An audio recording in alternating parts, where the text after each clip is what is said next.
Pesawat pembom Tiongkok bermain di Alaska. Ada apa? Dua pesawat pembom strategis jarak jauh Tiongkok dan Rusia tiba-tiba bermain di langit pesisir Alaska sambil membawa pesawat tempur F-35AS berputar-putar pada tanggal 24 Juli lalu. Hal ini menunjukkan bahwa tentara PLA mulai membalikkan situasi terhadap AS, memiliki kekuatan yang cukup untuk berpatroli di dekat daratan Amerika.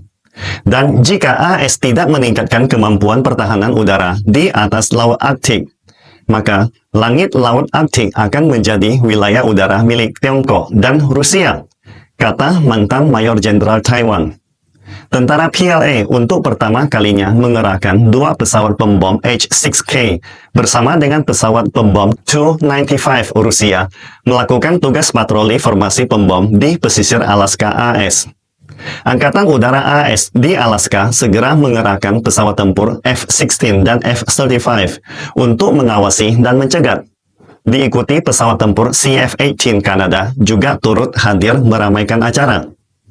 Menurut foto yang diambil oleh Komando Pertahanan Udara AS, H-6K terbang di depan, diikuti oleh F-16 dan F-35 AS serta CF-18 Kanada.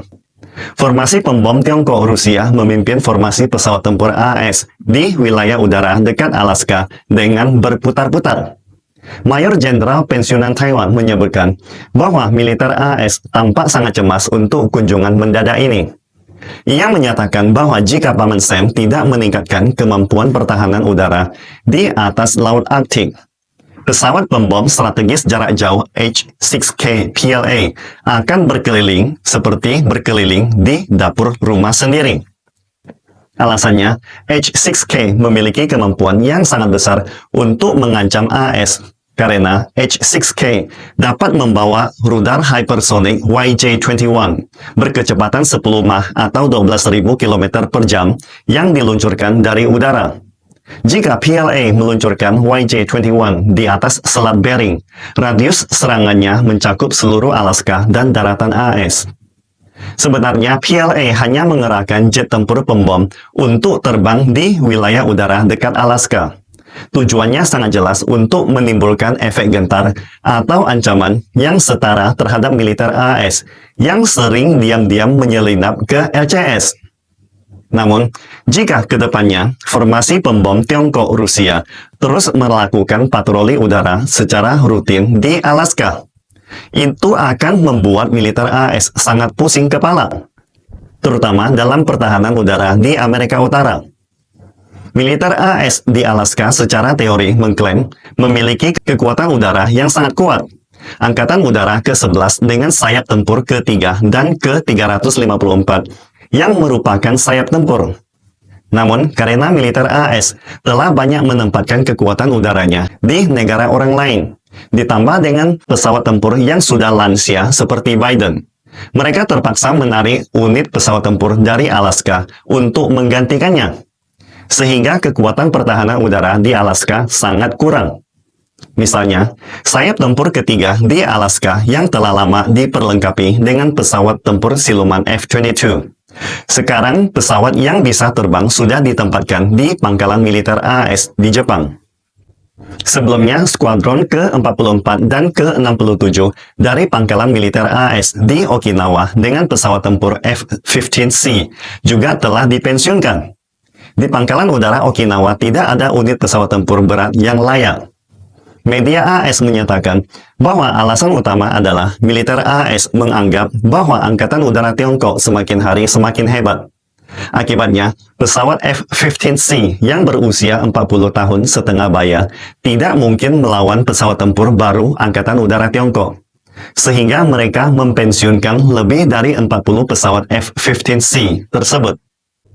Namun, karena kekurangan kekuatan di garis depan, militer AS terpaksa hanya dapat mengirimkan semua F-22 yang bisa terbang ke pangkalan militer AS di Jepang. Dan penempatan ini tidak akan berubah dalam waktu dekat. Sementara di Alaska, saat ini hanya ada kekuatan tempur sayap udara ke-354, yang peralatannya sangat dikhawatirkan.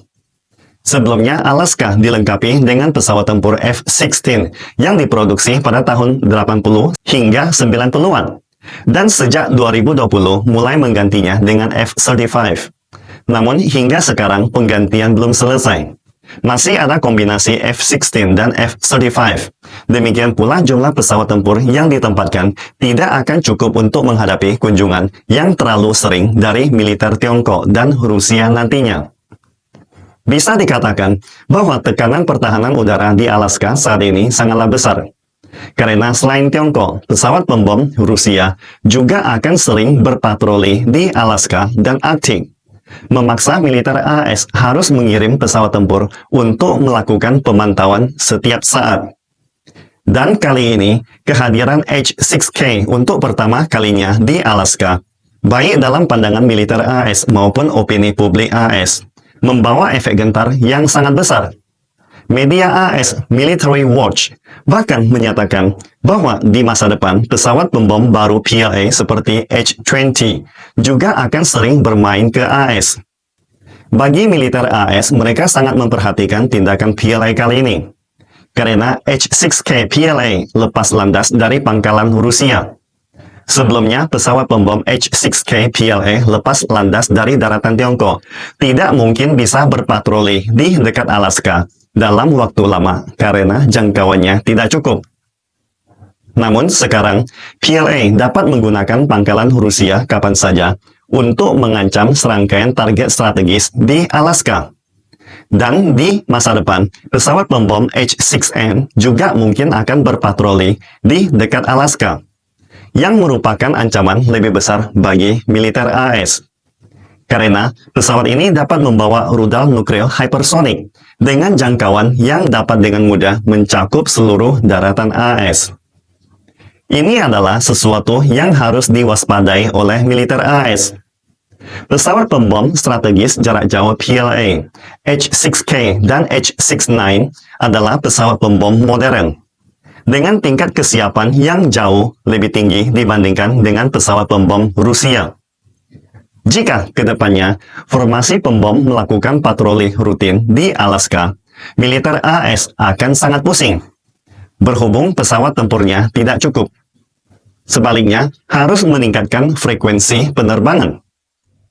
Dan beberapa pesawat F-16 dari sayap udara ke-354 sudah berusia setengah baya.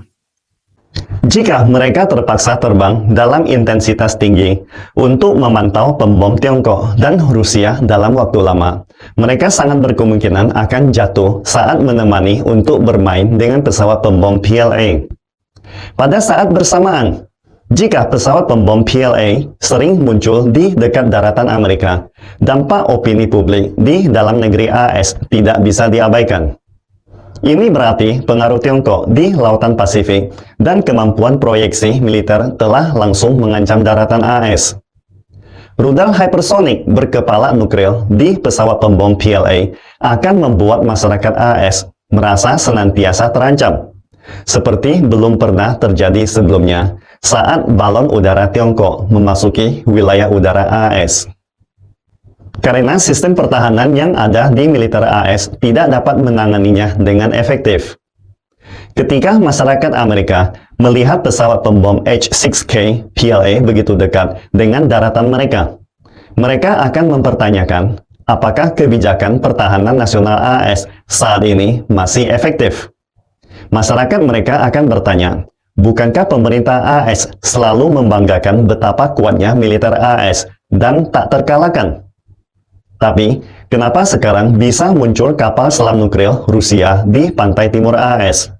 Dan hari ini, pesawat pembom PLA muncul di Alaska. Apakah besok armada Angkatan Laut PLA lainnya akan muncul di pantai barat AS? Singkatnya, patroli di dekat AS ini adalah tindakan timbal balik dalam Freedom of Navigation.